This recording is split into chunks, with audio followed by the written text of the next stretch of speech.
세 번째 시간 시작하겠습니다. 교재 없습니다만 아까 시상이라는 부위가 나와서 저희 감각, 지각이나 시각할 때 뭐 시상을 얘기를 했는지 모르겠습니다. 제 기억으로는 없는 것 같아서 간단하게 좀 소개하려고 지금 보여드리는 겁니다. 여기 이마 쪽, 여기 뒤통수 쪽, 뇌를 딱 정중간에 반을 나눴어요. 이 부분은 사실 잘린 게 아니라 그냥 접혀 있던 부분이 드러난 거죠. 사실 이런 부분들이 잘린 거죠. 손해를 보면서. 근데 바로 요 부분이 시상이에요. 탈라머스라는데 이것이 작은 침실, 뭐 신부의 방 이런 어원을 갖고 있는 자는데 요걸 시상이라 그래요. 그래서 시각 같은 경우에 이제 안구를 통해서 입력된 정보가 이 대뇌, 피질, 시각 같은 경우에 이 뒤통수, 후두 옆 쪽으로 시각 정보가 들어가는데 대뇌 이 껍데기 부분, 피질 부분에 정보가 들어가기 전에 한번 시냅스했다가 가는 곳이 바로 이 시상이에요.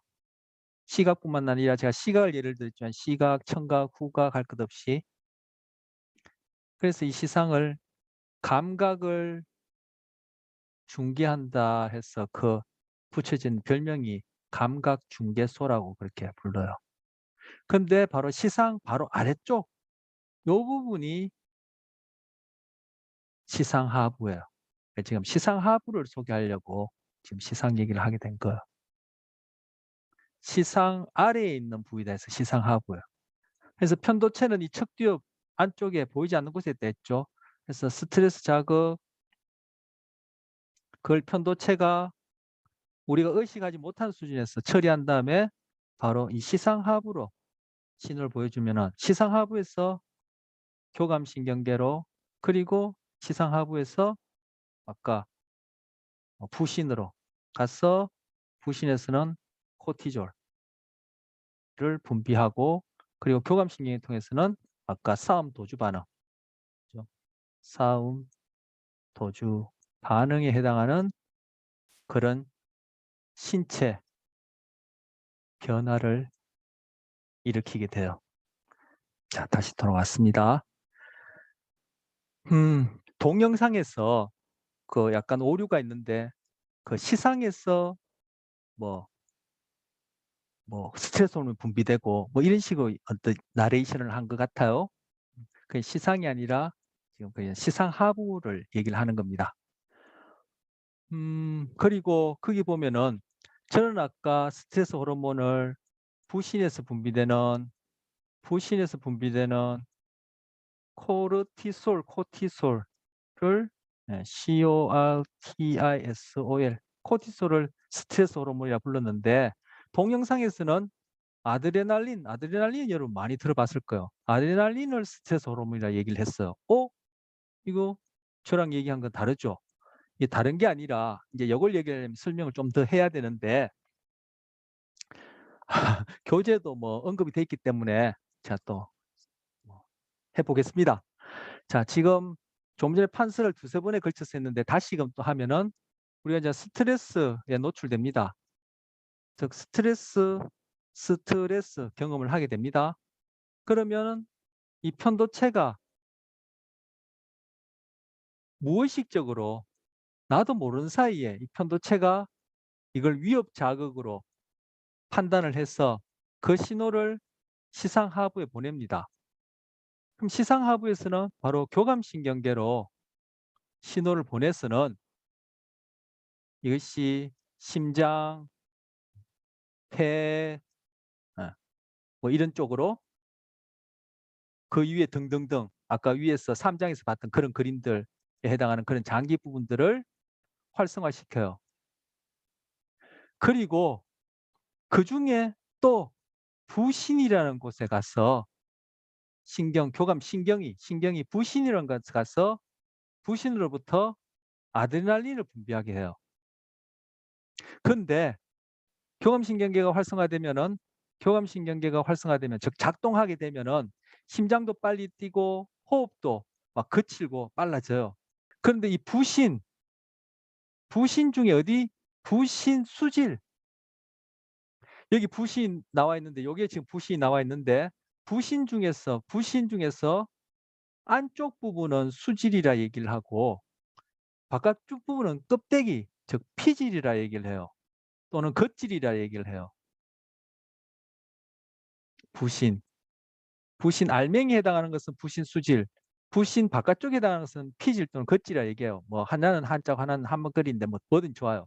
그런데 교감신경계가 작동하면은 바로 우리가 배웠던 뉴런의 축삭이 심장까지 가서 심장도 빨리 뛰게 하고 폐까지 가서 폐도 빨리 뛰게 하고 부신 어디 수질에 가서 신호를 주면은 부신에서 아드레날린이라는 호르몬이 분비되는데 이것 또한 스트레스 호르몬이에요.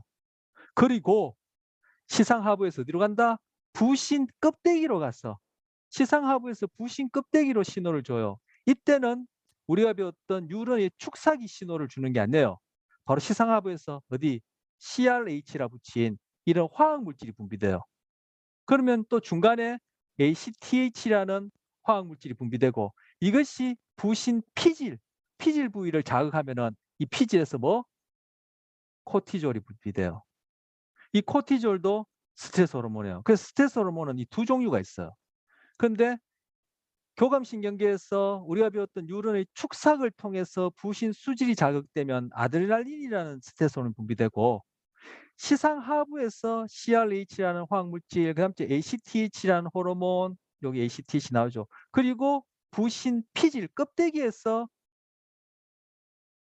코티졸이 분비되는데 그때 코티졸 또한 스트레스 호르몬이에요. 그래서 코티졸은 화학물질, 즉 호르몬에 의해서 분비되는 스트레스 호르몬이고 아드레날린은 축삭, 뉴런으로부터 주어진 신경 정보, 우리가 배웠던 활동 전이 전기 신호에 의해서 분비되는 스트레스 호르몬이에요. 그래서 스트레스 호르몬이 두 종류가 있어요. 아드레날린 부신 안쪽 알맹이 수질에서 분비되고 코티졸은 부신 껍데기에서 분비되는 이런 차이가 있어. 근데 동영상에서는 이것만 소개했죠. 그리고 우리 교재에서는 이거를 소개하고 있어. 그래서 제가 지금 이 동영상하고 합쳐서 다시 지금 정리를 하는 거예요. 자, 여기서는 뭐예요? 코티졸만 지금 소개하고 있어요. 아까 봤던 시상하부에서 CRH라는 게 분비되고 시상하부에 자, 여기 지금 아까 시상하부라 그랬죠. 여기서는 안 보여요. 안 보이는데 이 시상하부 끝에 끝자락에 요렇게 시계추처럼 요런 게 또 달려 있어요. 이 그림은 없어요. 왜냐하면 이 부위가 두개골로 말 그대로 우리 흔히 얘기하는 해골로 완전히 폭 둘러싸여 있기 때문에 그 뼈를 떼내면서 이것을 보존하기가 이것이 안 떨어지도록 그렇게 이것을 이렇게 해부하기가 쉽잖아요. 근데 실제 이게 지금 사람의 뇌인데 요 아랫부분 요거는 지금 떨어져 나가고 없는데 이 부위를 뇌하수체라 그래요. 그래서 아까 시상하부에서 CRH가 분비되고 이것이 뇌하수체에 가서 신호를 주면 뇌하수체가 ACTH라는 것을 분비하고 이것이 몸 전체로 흐르는 혈관을 통해서 부신까지 가는데 부신의 어디 껍데기 피질에 가서 작용하면은 여기서 코티솔이 분비되는 거예요. 내용이 많고 어려울 거예요. 그런데 교재에 나와 있는 그림과 함께 찬찬히 보면 뭐 여러분 정도는 충분히 정리할 수 있는 내용이라 여겨져서 제가 소개해 봅니다. 지금 우리 교재에는 지금 코티졸 분비되는 것만 얘기를 하고 있고 바로 다음 이 텍스트가 금방 제가 말씀드린 그걸 순서적으로 얘기를 해요. 시상하부는 CRH, CRH는 뇌하수체에 가서 ACTH, ACTH는 혈액을 통해서 부신 피질에 가서 코티졸.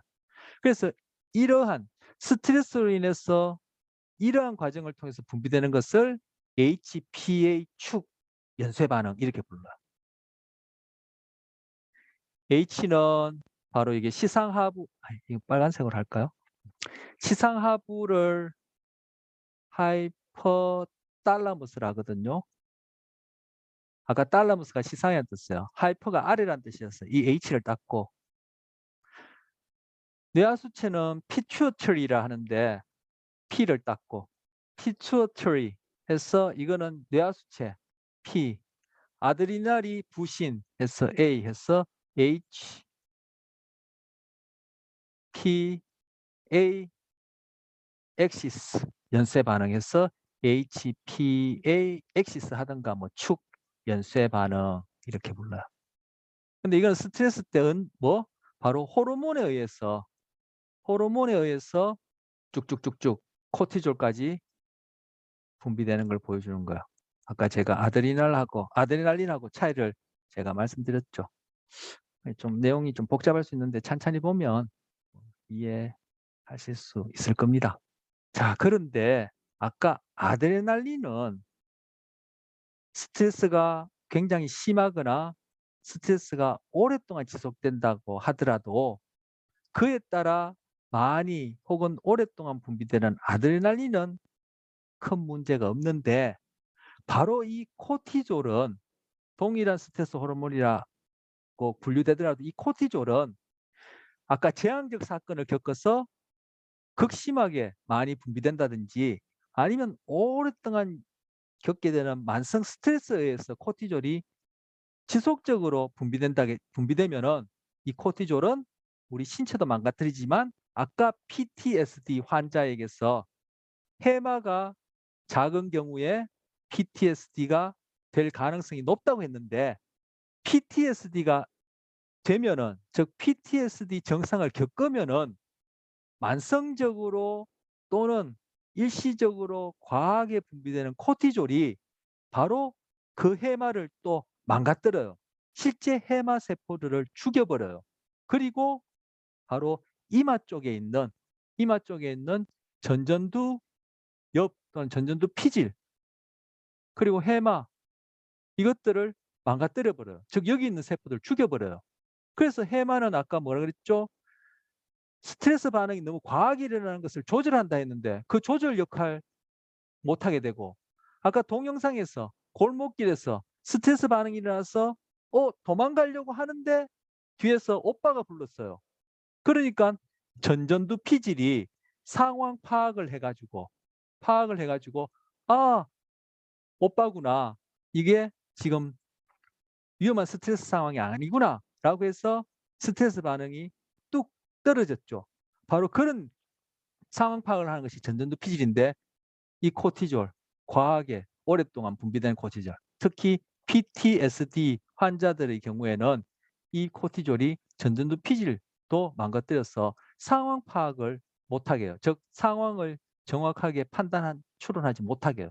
그러니까 PTSD를 겪게 된 그러한 원래의 사건과 유사한 상황에서 꼭 그때인 것처럼 몸에서 그리고 심리적으로 그러한 스트레스 반응들이 비정상적으로 과하게 일어나는 거죠. 그러니까 지금 이건 상황이 끝났어. 지금은 아니야. 이런 상황 파악 안 되죠. 그리고 편도체는 막 스트레스 반응을 일으키죠. 근데 해마는 그것을 과한 반응이 일어나지 않도록 조절해 줘야 되는데 그 역할도 못 하죠. 그렇게 해서 나타나는 게 PTSD라고 볼 수 있는 거예요. 자, 그다음 이제 스트레스 반응 체계. 금방 봤던 그런 교감신경계에 의해서 싸움 도주 반응, 그리고 아드레날린, 코티졸이 분비되어지는 그러한 스트레스 호르몬 반응으로 인해서 우리 몸에 나타나는 생리적 변화가 일반적으로 어떠한 스트레스 자극이었든지 간에 일반적으로 어떤 패턴을 보이더라. 그것을 여기서 일반 적응 증후군이라고 이름 붙이고 처음에 우린 스트레스를 경험하면 경고 단계라 해서 움찔 생리적 반응이 일시적으로 낮아질 수 있어요. 그러다가 조금 전에 봤던 싸움 도주 반응이라는 이름으로 교감신경계에서 그리고 부신에 의해서 그렇게 스트레스 호르몬도 분비되고 내부 장기, 신체 반응들이 막 활성화될 경우가 바로 이렇게 저항 단계라 해서 이러한 생리적 상태가 생리적 활성화가 이렇게 높아지는 그러한 패턴을 보여요. 그런데 그것이 일시적인 스트레스일 경우에는 다시 정상 상태로 돌아오겠죠. 우리 앞서 추동 감소 이론에서 항상성을 유지하기 위해서 과잉되거나 과소할 경우에는 과잉되거나 결핍될 경우에는 돌아올리는 추동이 있다. 그것이 행동의 원인이다 얘기한 것처럼 그래서 일시적으로 스트레스에 대해서 우리 생리적 반응이 낮아졌다가 거기에 대해서 대처하는 싸움 도주 반응들이 쭉 나타나기 시작한단 말이에요. 그러다 스트레스 상황이 해결되면은 다시금 이것은 원래 생리적으로 생존에 적응적인 그러한 수준으로 돌아갈 텐데, 이것이 만성적인 스트레스가 되어지면은 계속 생리적 활성이 높아진 상태를 유지하게 돼요. 그것을 저항 단계라 그래요. 그런데 그것이 결국은 해결되지 못하게 되면은 결국 우리 몸에 있는 자원, 에너지, 심리적이든 생리적이든 그러한 것들은 한계를 보이기 때문에 나중에는 뭐요? 뚝 떨어져서 소진되는 단계라 부르는데, 이 경우가 바로 질병이 들거나 사망하는 경우를 일컫는 거예요. 그래서 이것은 구체적으로 어떠한 신체 부위가, 어떤 뇌 부위가 어떻다 저떻다 얘기를 한 것이 아니라 전반적으로 스트레스를 경험하게 되면은 우리의 신체 상태가 또는 심적인 상태도 여기에 포함시킬 수 있겠죠. 그것이 이러한 경고, 저항, 소진 단계를 보인다 해서 이것을 일반 적응 정도, 말 그대로 제너럴한 그러한 반응 패턴을 보여주고 있는 거예요. 바로 경고 단계에서 어떤 일이 일어나느냐. 위협적인 상황에서 생리적 각성과 아드레날린 분비된다. 우리 좀 전에 봤던 거죠.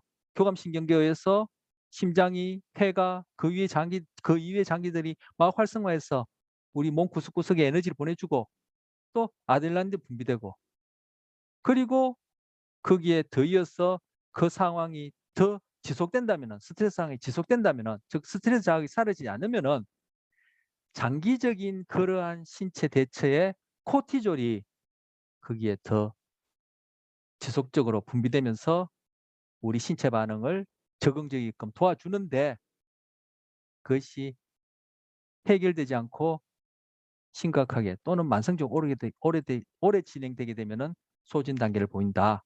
그래서 경고 단계에서 나타났던 일시적인 증상은 사라지지만 이것이 계속 지속된다면은 뇌 쪽으로는 스트레스 과정이 계속 진행되고, 이때 분비되어지는 코티졸이 아까 말씀드린 그런 신체적인 그리고 심리적인 문제를 낳게 되고 뇌 부위를 망가뜨리게 된다. 이렇게 얘기를 할 수 있는 거.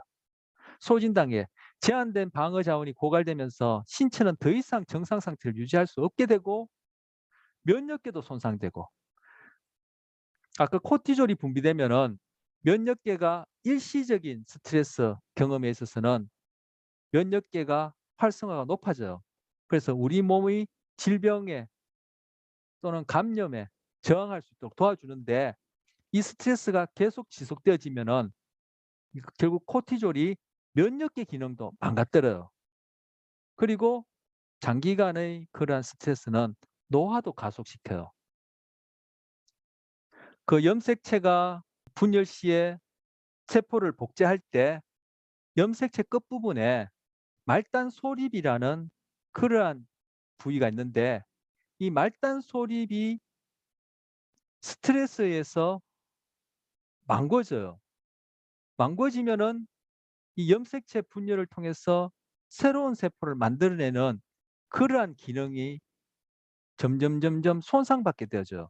그래서 쉽게 해서 싱싱하고 건강한 세포를 다시금 복제해내지 못하는 그러한 것이 노화라 볼 수 있고, 바로 스트레스에서 그러한 말단 소립이 염색체 복제 시에 염색체의 손상을 막아주는 역할을 하는데, 그 말단 소립을 망가뜨려 가지고 그 염색체가 복제되는 과정 중에 바로 노화라고 얘기할 수 있는 그러한 건강하지 못한 그런 세포를 자꾸 만들어내는 일들이 반복 가속화되게 돼요. 그러니까 어쨌든 결론적으로 면역계도 손상받고 노화가 가속화되고 신체 장기 및 여러 기관은 회복이 불가능할 정도로 손상되고 소화성 궤양, 우울, 당뇨, 심혈관계 질환, 정신질환 등 스트레스 관련 질병이 발생하거나 또는 사망에 이른다. 이렇게 일반적으로 제너럴하게 대체적으로 신체적, 생리적, 심리적 반응을 보면은 경고, 저항, 소진 단계로 이렇게 나눌 수 있다라고 해서 부르는 것이 일반 적응 증후군이에요. 자, 스트레스와 관련해서 반응체계 중에 심장입니다. 스트레스가 심장병 위험을 높인다는 사실을 연구를 하는데, 성격 유형 따라 스트레스에 반응해서 심장병 발병에 차이가 있더라는 것을 알게 된 거예요.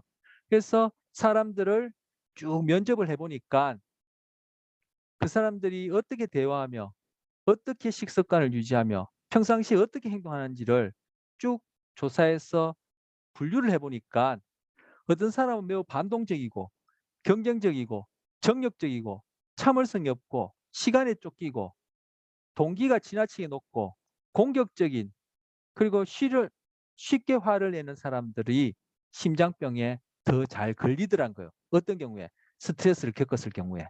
그것을 A형이라 불러요. 이 A형은 artery라는 동맥이란 단어 A에서 따온 거예요. 그리고 태평하고 느긋한 사람들은 이렇게 면접을 통해서 분류해 보니까 태평하고 느긋한 사람들은 나중에 많은 시간이 흐른 후에 보니까 심장병 걸리는 경우가 없더라는 거예요. 어떻게? 스트레스, 일상적인 스트레스 또는 뭐 재앙적 사건이 되었던 그런 스트레스 경험으로 인해서. 그래서 B는 바우얼 해가지고 바우얼이라는 단어의 B를 따온 거예요. 즉 장기 창자를 의미하는 거예요. 그래서 소위 태평스러운 성격이다 이렇게 얘기할 수 있는 것이죠. 예, 태평이란 단어 나오는데 그 사람들은 뭐 이것이 테크니컬한 전문적인 표현은 아닙니다만 그냥 배만 부르면은 만사 오케이 뭐 이런 성격. 이 아트리가 동맥이란 뜻인데 A라는 사람은 말 그대로 이제 경쟁적이고 뭐 여기서 자세하게 설명해 놨듯이 이란 쓰는 경우의 사람들이죠. 뭐 이거 전문적인 테크니컬한 표현은 아니지만 뭐 까칠하다 할까 뭐 예민하다 할까 이런 사람들 네, 이런 경향성이다 볼 수 있겠죠. 그래서 A형 B형을 구분하고 이 사람들을 오랫동안 살펴보니까 뭐 누구나 다 스트레스는 일상적으로 겪는 거니까 그죠? 살펴보니까 나중에 A형에 분류된 사람들은 69%가 심장병에 걸리더라. 근데 B형에 속한 사람들은 자기가 연구한 사람들 중에는 없더라. 그래서 여기서 A형, B형이라고 분류한 성격 유형이 스트레스의 경험에 대해 관련해서 심장병 발병의 차이가 있더라는 것을 보여주는 거예요. 자, 스트레스 반응 체계.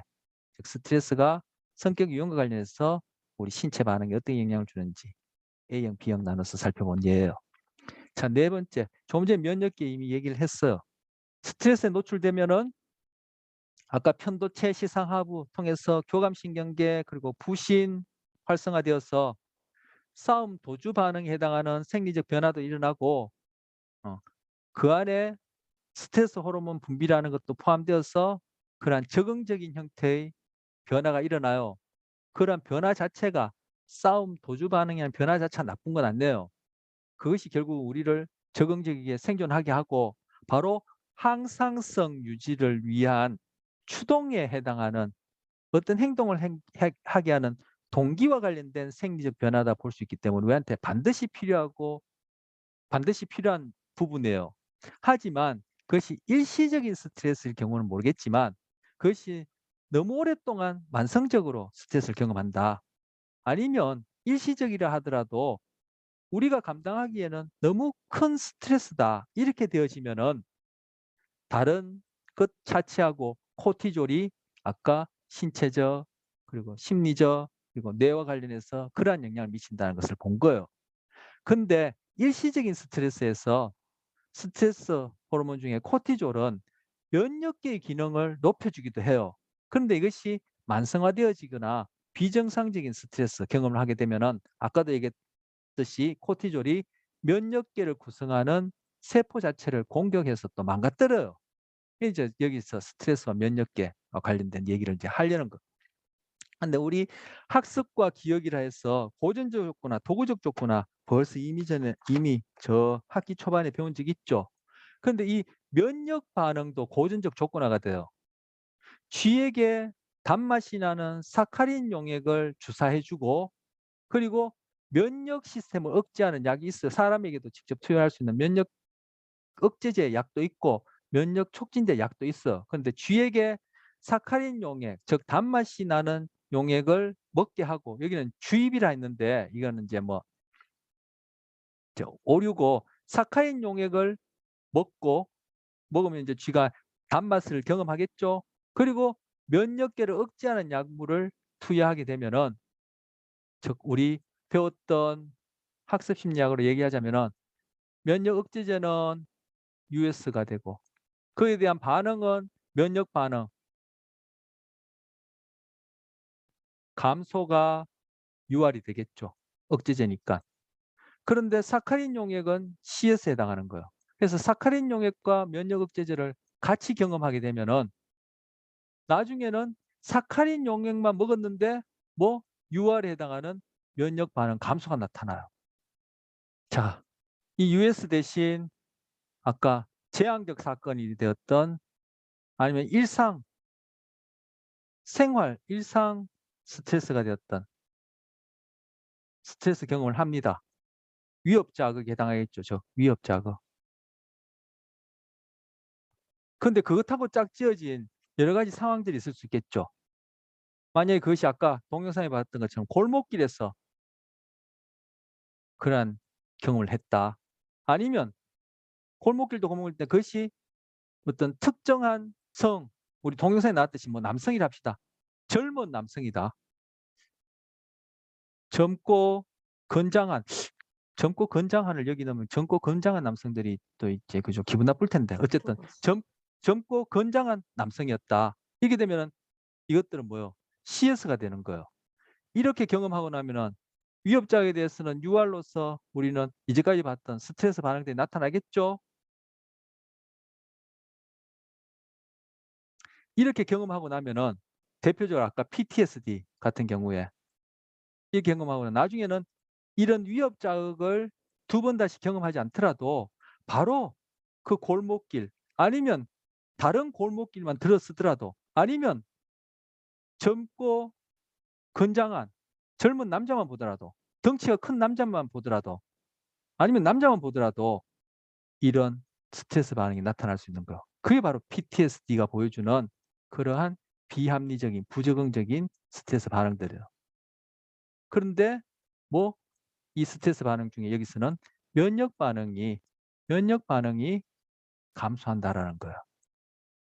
여기 쥐씨름에서 봤듯이 즉 면역 반응이 고전적 조건화 된다는 거예요. 이 고전적 조건화는 무의식적으로 일어난다. 우리가 자각할 필요 없다. 그래서 광고에서 이 고전 조건화가 특히 태도를 변화시키는데 설득하는 데 중요한 역할을 한다. 학습할 때 얘기를 했었어요. 바로 스트레스 경험 시 나타나는 이러한 면역 반응의 억제를 건강심리학과 관련해서 연구하는 분야가 정신신경 면역학이에요. 사이코 뉴로 이뮤놀로지. 면역계와 신경계 간의 강한 연관성을 통해 행동이 면역계에 미치는 효과를 연구한다. 이때 미치는 효과라는 것은 스트레스가 면역계에 어떤 영향을 주지 보는 거예요. 그런데 바로 그 스트레스 경험할 때 대표적으로 금방 말씀드린 PTSD 경험을 할 때 그 US와 짝 끼워졌던 CS가 이러한 스트레스 반응과 관련해서 면역계를 떨어뜨리더라. 그래서 이렇게 CS화되는 고전적 조건화를 여기서는 뭐 사이코라는 것과 관련시키고 그것이 뭐 신경계 우리 뇌를 통해서 그리고 금방 말씀드린 면역계에 영향을 주기 때문에 뇌를 통해서는 왜 뇌를 넣죠? 이제까지 살펴본 그런 싸움 도주 반응, 교감신경계 그리고 스트레스 호르몬 그것들이 중간에 개입해가지고 면역 시스템에 영향을 주더라. 그것이 우리에게 신체적으로 심리적 영향을 주더라. 해서 신경 면역학에서 사이코 유로 이뮤놀로지라는 연구 분야가 있는데 이 건강심리학에서 중요하게 다루는 부분이에요. 즉 만성적인 스트레스가 면역 기능을 현저하게 낮춘다는 사실을 알게 된 거예요.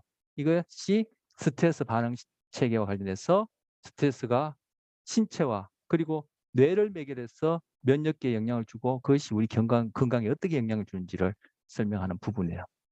그다음 스트레스의 반응 체계 중에 스트레스 반응의 심리적 요소예요.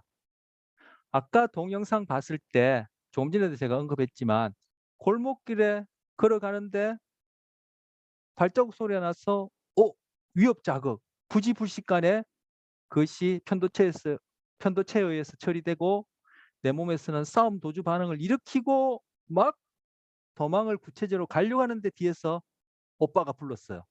그러니까 동영상에서 봤듯이 전전두엽이 상황을 파악했어요. 그러고 나니까 스트레스 반응도 없어지고 오빠 하고 반기면서 오빠랑 같이 그 골목길을 걸어가는 장면을 봤어요.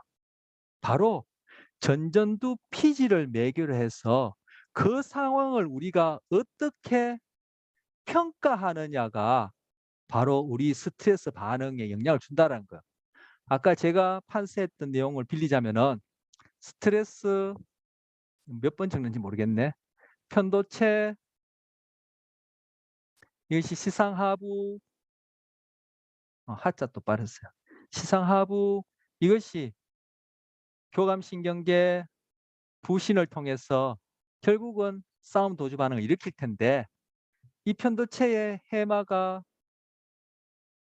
조절 역할을 하고 편도체 시상하부를 통해서 조절 역할을 하고 그리고 전전두 피질도 해마와 마찬가지로 이런 조절 역할을 하는데 바로 여기서 평가. 내가 어떻게 평가하느냐. 아까 제 용어로 빌리자면은 전전두 피질을 매개로 해서 어떻게 상황을 파악하느냐가 즉 판단, 의사결정하느냐가 결국은 이 경로를 통해서 나의 스트레스 반응을 레스가 또 빠졌네요. 스트레스 반응을 조절할 수 있다는 거죠. 근데 PTSD 같은 경우에는 아까 이 부위들이 아까 말씀드린 그러한 이유로 망가져서 상황 파악도 안 되고 스트레스 반응은 비정상적으로 끊임없이 과하게 일어날 수 있다. 그렇게 얘기한 경우에요. 그래서 지금 얘기하는 이 스트레스 반응의 심리적 요소란 것은 바로 내 그 상황을 어떻게 평가하느냐. 제가 아까 했던 말로 빌리자면 어떻게 그 상황을 판단하느냐, 파악하느냐. 즉 전전두 피질에 의해서. 그리고 해마하고 전전두 피질하고 이것도 굉장히 밀접하게 상호 관련돼 있거든요. 그 얘기를 지금 평가라는 이름으로 하는 거예요. 아까 골목길에서 오빠가 불렀는데 그 오빠가 부른 것에 대해서 평가, 달리 상황 파악이 안 된다면 그 여자분은 계속 그 골목길을 냅다 도망치겠죠. 바로 그런 경우가 부적응적인, 비정상적인 행동으로서 PTSD에 상응한다. 이렇게 볼 수 있다는 거죠. 자, 스트레스 반응의 심리적 요인. 스트레스 반응은 스트레스 사건 자체보다는 그 사건에 대한 개인의 해석에 따라 달라진다. 어떻게 평가하느냐에 따라 달라진다는 거. 라자루스라는 사람이 주장했는데 1차 평가, 2차 평가, 재평가가 있다는 거. 1차 평가는 특정 상황이나 사건이 나에게 어떤 의미 있는가와 관련된다.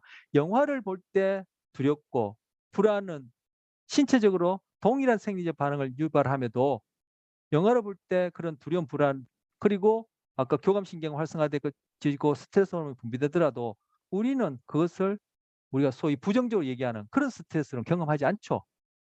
물론 아까 스트레스는 유스트레스, 디스트레스, 긍정적인 스트레스, 부정적인 스트레스가 있다고 했으니까 이것 또한 다 스트레스긴 하지만 이 상황을 우리가 어떻게 평가하냐에 따라 달리 우리가 최종적으로 스트레스 반응이 일어난다는 거예요. 아까 골목길에서 오빠가 부르는 것하고 그렇지 않고 발자국 소리가 점점 크게 가까이 들려오는 것하고 상황이 다르죠. 평가가 다르죠. 그 1차 평가를 얘기하고 2차 평가는 상황에 대한 대처 자원과 관련된 것으로 바로 그런 스트레스 상황에서 내가 무엇을 할 수 있는지 내가 평가한다는 거예요. 즉 그 상황을 내가 통제할 수 있는지 평가하는 것이 2차 평가예요. 재평가는 새로운 정보를 접하게 되면 평가가 변한 것이다. 재평가 과정을 거치는 가운데 스트레스 반응이 감소하거나 반대로 증가할 수 있다. 이 재평가는 뭐냐면은 바로 제가 학기 중간에 종종 얘기했듯이 뭐 자기 실현이라든지 메슬로의 자기 욕구라든지 자기 개념이라든지 자기 정체감과 관련해서 다 이런 얘기를 했었는데 내가 겪는 일상적인 사건, 재앙적인 사건 같은 경우도 마찬가지겠지만 일상적으로 내가 학업을 하면서 당장의 시험과 관련해서 아니면 뭐 이성과의 관계와 관련해서 아니면 뭐 가족 관계와 관련해서 흔히 겪는 일상적인 그런 스트레스에 대해서 내가 그것을 보는 도식을 오늘 11장에서 도식을 이론을 어떻게 다시 만들어내느냐 도식 이론을 어떻게 내가 형성하느냐 거창하게 얘기하면 세계관과 인간관을 어떻게 가지냐에 따라 다른 사람에게는 스트레스로서 부정적인 그러한 심리적인 신체적 결과를 낳을 수 있지만 나한테는 그것이 전혀 문제가 안 될 수도 있다는 거예요. 그런데 이러한 재평가를 통해서 그러한 도식 변화, 이론 변화가 오늘 첫째 시간에 봤듯이 쉽지 않기 때문에 바로 매슬로우의 매슬로우의 자기 실현 단계로 가는 경우가 적다라고도 얘기할 수 있어요. 왜? 그 이전에 사회적 인정, 특히 집단주의 문화인 우리 경우에 사회적 인정으로부터 벗어나는 그러한 불안 경험을 내가 견뎌낼 수 있냐는 거예요. 그런 것까지도 내가 다 감당할 수 있는 그러한 거시적이고 통합적인 그런 세계관과 인간관과 자기 개념과 자기 정체성을 가지고 내가 하는 공부에 대해서 더 적응적이고 거시적인 도시가 이론을 가지고 있다면은 내가 일상에서 겪는 그러한 학업과 관련된 인간관계와 관련된 소위 다른 사람에게는 부정적이라 얘기해 줄 수 있는 스트레스 경험이 나한테는 아무런 문제가 안 될 수 있다는 거예요. 그래서 자기 실현 단계에 가는 사람들은 사회적으로 칭찬, 비평받는 거 개의치 않고 그리로 나간다는 거예요. 왜? 그 사람들은 나와 저 같은 사람과 도시과 이론이 다르니까. 이것이 재평가에 해당하는 거예요. 이 부분 짧게 짚고 넘어가죠. 그래서 스트레스 관리는 그럼 스트레스 관리 어떻게 하느냐? 동양에서는 명상, 태극권, 요가 이런 것들을 교재에서는 3개 소개하고 있어요. 명상 같은 경우에 명상을 오랫동안 하는 사람들은 이 뇌의 활동도 다르고 그리고 스트레스에 대한 반응도 다르더라. 그래서 명상을 오래 한 사람들은 대뇌 피질, 대뇌 껍데기 부분이 더 두껍다. 그래서 치매로부터 예방 효과가 있다. 이런 것들도 나와 있어요. 그리고 태극권 같은 경우에 심혈관에 건강에 심혈관 기능 향상에 도움을 주고 수면도 건강하게 해주고 우울증도 경감시키고 우울증 또는 우울도 경감시키고 노인들의 낙상도 예방하게 되더라. 이제 몸의 균형, 골고루 어떤 근육들을 이렇게 건강하게 유지시켜 주는데 태극권이 관련되나 봐요. 낙상 얘기하는 거 보니까. 다음에 요가는 심혈관, 호흡장애, 손 관절, 뭐 다발성 경화증 같은 만성 질병 관리에 효과적이고 요통, 두통에 효과적이다. 뭐 이렇게 쭉 나열해서 얘기를 하고 있습니다. 그래서 동양에서의 명상, 태극권, 요가 이런 것들이 스트레스 관리법으로 소개되고 있고요. 서양과 관련해서는 운동, 이완. 근데 요즘 뭐 세계화가 되어서 서양, 동양 할 것 없이 뭐 서양, 소위 우리가 서양이라 얘기하는 곳에서도 이런 것들은 많이 그죠 대중화돼 있죠. 근데 그 교재에서는 이렇게 전통적으로 동양, 전통적인 뭐 서양 이런 개념을 나눠놨는데 우리는 뭐 서양, 동양 구별할 것 없이 이렇게 5가지 보면 되겠습니다만 그중에 운동을 하면 즉각적으로 기분이 좋아진다. 운동을 하면은 신경세포들이 스트레스나 어떤 감염, 노화로부터 보호해주는 그러한 신경 영양 요소라는 그런 물질이 분비되기도 하고 그리고 뇌에서 세로토닌이라 얘기하는 흔히 행복 물질이라고 이렇게 변명을 붙이는데 어쨌든 그 뭐 테크니컬하게는 전문적으로는 좀 표현이 좀 문제가 있습니다만 어쨌든 행복 물질이라 부르는 그런 세로토닌도 분비가 되어져요. 기분도 좋게 정서도 좋게 한다는 거죠. 10분 동안 걸어도 에너지가 생기고 긴장이 완화되고 즉 스트레스 이완에 도움이 된다는 거죠. 그리고 내가 건강하게 심신이 건강하다는 그런 느낌을 또 이렇게 지속 또는 생기게 한다. 운동이 그렇다라고 얘기를 하고요. 자, 이완 심상 훈련. 이완 반응은 혈관을 이완시키고 혈압을 낮추며 혈소판 응고를 약화시킨다. 지금 얘기하는 혈관 이완, 혈압 낮추고 혈소판 응고를 약화시킨다는 것이 바로 스트레스 반응에서 일어나는 바로 싸움 도주 반응 때 일어나는 현상들이에요. 혈압도 높아지거든요. 그리고 혈소판 응고. 이거 바로 이제 우리가 상처가 났을 때 이 혈소판이 응고되면서 지혈 작용을 하는데 상처가 안 나더라도 우리가 스트레스 경험을 하면은 아까 싸움 도주 반응에서 이러한 혈소판 응고 작용이 일어나서 피를 끈적끈적하게 만들어서 고혈압 상태를 만들어요. 근데 이것이 만성이 되어지면 결국 우리 몸을 망가뜨리고 결국 이것이 뇌에도 혈관이 원활하게 공급돼야지만 뇌가 잘 돌아가는데 뇌 기능도 떨어뜨리게 되겠죠. 이런 것들을 예방하고 그리고 치료하는 효과가 있다. 이렇게 소개하고 있습니다. 자, 상황을 통해서는 이것은 뭐 운동, 뭐 요가 뭐 이런 것들을 소개하고 있는데 상황적으로는 사회적 지지가 있게 되면은 스트레스 해소에 도움이 된다는 거예요. 입학 첫 학기에 친구들과 사귀지 못하는 즉 사귀는데 어려움이 있는 그러한 대학생들을 보니까 감기에 더 잘 걸리더라는 거예요. 왜? 면역 반응이 떨어졌다는 거죠. 바로 이러한 사회적 지지가 영향을 미치는 한 예로서 여기에서 이제 대학생 경우를 소개하고 있는데 이 사회적 지지, 우리는 일상적인 스트레스 누구나 겪는데 사회적 지지가 없으니까 그리고 사회적인 관계가 없다는 것 자체가 또한 스트레스가 되어서 그 스트레스가 잘 해결되지 못하니까, 즉 대처되지 못하니까 바로 아까 봤듯이 면역 기능이 떨어진다 했죠. 그 결과로 감기에 잘 걸리고, 또 그리고 감기 예방 접종을 했는데 그 예방 접종이 예방이 아니라 감기로 그렇게 발병하는 경우가 있더라는 거예요. 자, 그리고 또 사회적 지지라는 큰 틀 안에서 같이 생각할 수 있는데, 이러한 종교 모임을 하는 사람 경우에도 그러한 효과가 있더라는 거예요. 그래서 사망률에도 차이를 낳는다라는 그런 결과가 있어요. 자, 스트레스 관련해서 상황을 통한 관리 2개 소개했고요. 자, 성격과 건강. 과거에 이 건강과 관련된 의학계에서는 생물의학적 모형을 썼어요. 왜 아프지? 병의 원인이 있으니까. 그 병의 원인이 뭐지? 그것을 찾아내서 없애버리면 건강하다. 이런 식의 생물의학적 모형을 썼는데, 만성질환에는 이러한 식의 모형을 가지고 접근해 보니까 설명이 안 되고 치료에 효과적이지 않더라는 거예요. 그래서 보니까 이거는 단지 질병이라는 것은 병이 원인이 되어서 일어나는 것이 아니라 이것이 여러 가지 요소들이 합해져서 일어나는 것이구나. 그래서 건강이란 것을 단지 질병이 없거나 허약하다는 것이 아니라 신체적, 정신적, 사회적으로 온전한 전인적인 안녕 상태다. 소위 웰빙 상태다. 이렇게 개념 정의를 내리고 이걸 다차원적으로 접근하는 거예요.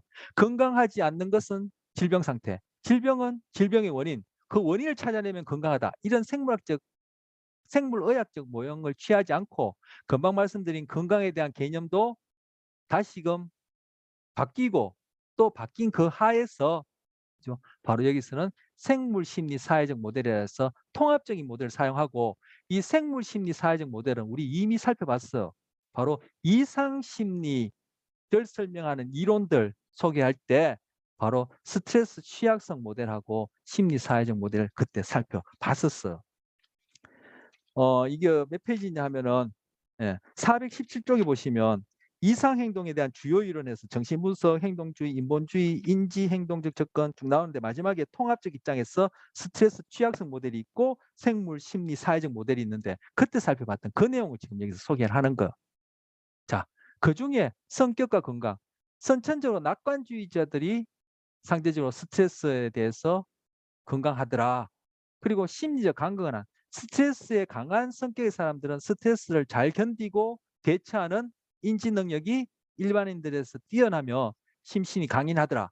이걸 아까 제가 얘기한 재평가 과정에 있어서 내가 어떠한 도식 이론, 세계관 인간을 갖느냐, 이것이 바로 여기서 얘기하는 심리적 강건함과 관련되는 것이에요. 저는 이런 것들이 참된 또는 건강한 공부가 가져다주는 결과물이라 저는 생각해요. 저도 그렇고 여러분도 그렇고 과거에 했던 그 공부는 공부가 아니라 그냥 암기력을 익힌 거예요. 달리 하면 복사기를 만들어 온 거죠, 우리가. 그래서 복사기, 암기하는 기계를 만든 것이 아니라 그 시족의 통합적이고 건강한, 올바른 그러한 인간관 세계관을 갖추는 그러한 공부의 결과가 이러한 심리적 강건함, 그리고 스트레스에 대처할 수 있는 이러한 올바른 재평가를 가질 수 있는, 그리고 끊임없이 변화할 수 있는, 그리고 타당성이 있는 도식 이론을 갖추게 되는 것이다. 저는 그렇게 얘기하고 싶고 그렇게 생각해요. 자, 건강을 위협하는 요인, 흡연, 알코올, 비만. 얘기할 필요 없죠. 비만의 경우에 신체만 그런 것이 아니라 비만이 뇌에 있어서는 하나의 스트레스로 여겨져서 염증 반응을 일으켜요. 근데 그 뇌에서의 염증 반응의 결과로 아까 제가 PTSD 소개했던 바로 해마가 망가지기도 해요. 해마는 기억에 중요할 뿐만 아니라 아까 스트레스 반응을 조절하는 데 중요하다 했죠. 그래서 비만이 당연히 단순히 그냥 신체 반응뿐만 아니라 이러한 뇌 기능과 관련해서도 중요한 역할을 해요. 흡연 말할 필요 없고, 알코올 같은 경우에는 불안할 때 알코올을 쓰게 되면은 이완 효과가 있어요. 즉 불안 억제제 효과가 있어요. 그리고 잠이 안 올 때 알코올을 사용하게 되면은 수면 촉진을 하는 효과가 있지만, 결과적으로는 알코올은 수면 촉진제가 안 되어져요. 알코올을 섭취하고 수면하게 되면은, 즉 알코올을 사용하면은 잠에 잘 빠져드는 것 같지만 자는 동안에 그 수면이 건강한 상태, 즉 깊은 수면을 하지 못하고 알코올이 분해되면서 만들어지는 부차적인 화학 물질이 우리 뇌를 각성시켜서 수면 장애를 일으키게 돼요. 그래서 알코올을 수면제로 쓰면은 안 돼요. 그리고 알코올은 일시적으로 우리에게 불안 감소를 가져다 주기 때문에 스트레스에 민감한 사람, 아까 제가 말씀드린 그 재평가, 달리 얘기하면 심리적 강건함이 갖춰지지 않아서 다른 사람에게는 큰 스트레스가 아닌데 본인에게는 큰 스트레스 여겨지는, 즉 스트레스 관리가 안 되어지거나 스트레스 민감한 사람들은 알코올에 의존할 경향성이 높아요. 그래서 스트레스에 취약한 사람은 중독 경향성이 높고, 그중에 알코올을 또한 중독 약물로 사용하는 경우가 있어요. 여러분도 그렇고 저도 그렇고 평상시에 술을 한잔 하게 되면 사회성이 높아져요. 왜? 불안 감소가 생기기 때문에. 그래서 알코올은 현실적인 인지장을 차단하고 골치 아픈 일 생각 안 나게 한다는 거죠. 스트레스와 사회적 불안도 떨어뜨려줘요. 그래서 평상시에는 극단적으로 행동을 억압하던 사람이 술을 마시게 되면은 공격성을 과하게 보인다든지, 아니면 그렇지 않은 일반적인 경우에는 더 친밀하게 된다든지, 아니면 사회적으로 사교성이 높아진다든지 이렇게 하기 때문에 회식 자리에서 술을 사용하긴 하는데, 그런 긍정적인 측면도 있지만 금방 말씀드린 그런 부정적인 측면이 있어. 그래서 스트레스가 건강하게 대처되지 못하고 쌓여있던 사람이 알코올에 의존하게 되면 공격성이 폭발하기도 하고, 말 그대로 우리 흔히 우스갯소리로 개가 된다든지 이렇게 되는 경우가 있어. 그 극단적으로 부정적인 행동이 나타날 확률이 있는 거죠. 평상시에 그 스트레스 관리가 중요하다는 거요. 그리고 성적으로도 극단적으로 행동을 억압하던 사람들이 알코올에서 이런 성적 주도성에 있어서도 그러한 비정상적인 그러한 행동을 보일 수도 있다는 거. 그래서 그 뭡니까? 어떤 성과 관련된 어떤 그런 부정적인 행동이 나타나는 그러한 사례들을 보면은 다 술에 취해서 그랬습니다. 뭐 이런 얘기를 하게 됐죠. 그게 뭐 변명인지, 그죠? 아까 귀인 이런 거 관련해서 자기가 만드는 자기 기만인지 모르겠지만 그것이 무관하지 않다는 거죠. 이러한 것을 알코올성 근시 증상 이렇게 얘기를 한다고 합니다. 이번 한 학기 수업은 이렇게 마치도록 하겠습니다. 한 학기 동안 애들 많이 쓰셨고 시험 준비 잘들 하세요. 자, 마치겠습니다.